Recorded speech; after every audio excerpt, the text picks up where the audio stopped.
Praise the Lord. സ്നേഹമുള്ളവരെ, വിശുദ്ധ ലൂക്കായുടെ സുവിശേഷം 5-ാം അധ്യായം 32-ാം തിരുവചനത്തിൽ യേശു പറയുന്നു, ഞാൻ വന്നിരിക്കുന്നത് നീതിമാന്മാരെ വിളിക്കാനല്ല, പാപികളെ പശ്ചാത്താപത്തിലേക്ക് ക്ഷണിക്കാനാണ് എന്ന്.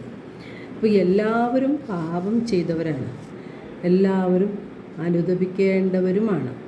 അപ്പോൾ അനുതപിക്കുവിൻ, ദൈവരാജ്യം സമീപിച്ചിരിക്കുന്നു എന്നാണ് യേശു നൽകുന്ന സന്ദേശം. നഷ്ടപ്പെട്ടു പോയതിനെ കണ്ടെത്തി രക്ഷിക്കുവാനായിട്ടാണ് മനുഷ്യപുത്രൻ വന്നിരിക്കുന്നത്. യേശു നല്ല ഇടയനാണ്.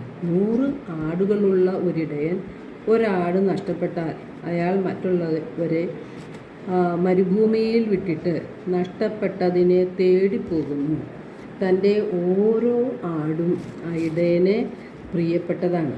അന്വേഷിച്ച് കണ്ടെത്തുമ്പോൾ സന്തോഷത്തോടെ തിരിച്ചു വന്ന് ആ നഷ്ടപ്പെട്ടതിനെ തോളിലേറ്റി തൻ്റെ അയൽവാസികളോടും അതുപോലെ കൂട്ടുകാരോടും അവരെ വിളിച്ചുകൂട്ടി അവരോട് പറയും, നിങ്ങളെല്ലാവരും എന്നോടുകൂടെ സന്തോഷിക്കുവിൻ എന്ന്.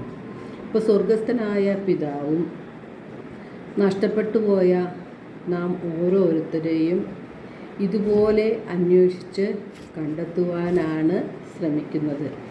അങ്ങനെ നമ്മെ കണ്ടെത്തിക്കഴിയുമ്പോൾ പിതാവായ ദൈവത്തിനുണ്ടാകുന്ന സന്തോഷം വളരെ വലുതാണ്.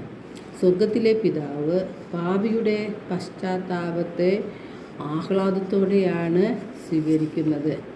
യേശുവും ശിഷ്യന്മാരും ചുങ്കക്കാരോടും പാപികളോടുമൊത്ത് തിന്നുകയും കുടിക്കുകയും ചെയ്യുന്നത് ഫരിസിയർ അതുപോലെ നിയമജ്ഞരും കുറ്റം പറയാൻ ഇടവന്നു.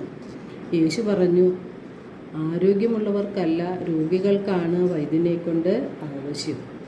ഞാൻ വന്നിരിക്കുന്നത് നീതിമാന്മാരെ വിളിക്കാനല്ല, പാപികളെ പശ്ചാത്താപത്തിലേക്ക് ക്ഷണിക്കുവാനാണ്.